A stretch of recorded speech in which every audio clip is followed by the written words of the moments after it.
Next देखिए, ये CBSE का न्यूमेरिकल है। एक अल्फ़ा पार्टिकल है, इस प्रोजेक्टेड विद वेलोसिटी, इतनी वेलोसिटी के साथ प्रोजेक्ट करता है जिस रीजन में, उस रीजन में मैग्नेटिक फील्ड की वैल्यू ये है। अल्फ़ा पार्टिकल की एक्सेलरेशन फाइंड करनी है उस रीजन में, और यूनिट वेक्टर्स दे दिए गए I cap, J cap, K cap along X axes, Y axes, Z axes. और अल्फ़ा पार्टिकल के लिए चार्ज अपॉन मास की वैल्यू ये दे दी गई। जब भी कोई चार्ज पार्टिकल मैग्नेटिक फील्ड में मूव करेगा तो उस पर इतनी फोर्स एक्ट करेगी, F equal to Q V cross B. और वी की वैल्यू न्यूमेरिकल में ये मेंशन की है, बी वेक्टर की वैल्यू ये मेंशन की है। अब देखिए, I cap cross I cap equal to zero होता है, सेम वेक्टर्स जो होते हैं उनका cross product equal to zero होता है। तो आई कैप क्रॉस आई कैप करोगे तो जीरो आ जाएगा इसका आंसर, और फिर इसको इसके साथ मल्टीप्लाई करोगे, I cap cross J cap equal to क्या होता है, के कैप होता है। और 0.3 को 3 के साथ मल्टीप्लाई करो तो ये बन जाएगा, साथ में के कैप आ जाएगा। फाइंड क्या करनी है, एक्सेलरेशन।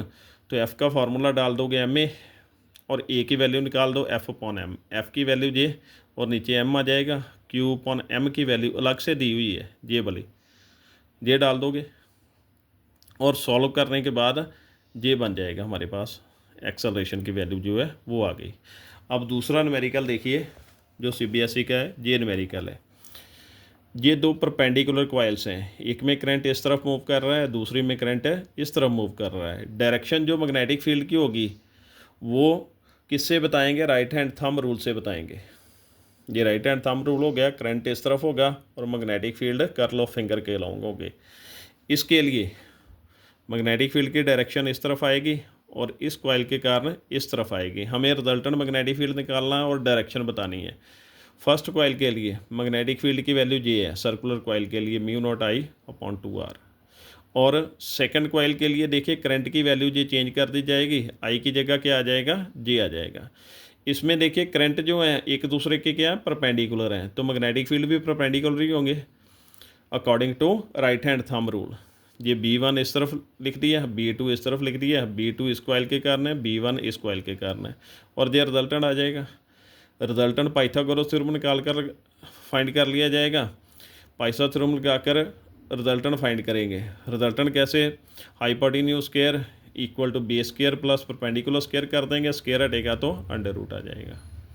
B1 और B2 की वैल्यू ये है, वो डाल दी। डालने के बाद सॉल्व करने के बाद ये आ गया हमारे पास।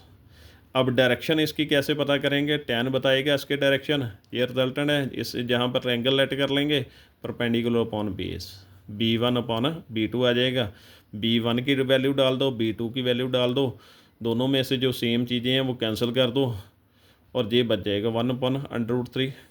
1/√3 किसकी वैल्यू होती है, tan 30 की। tan के साथ tan कैंसिल हो जाएगा, थीटा इक्वल टू क्या आ जाएगा, 30 डिग्री। ये थे आज के न्यूमेरिकल। Thank you.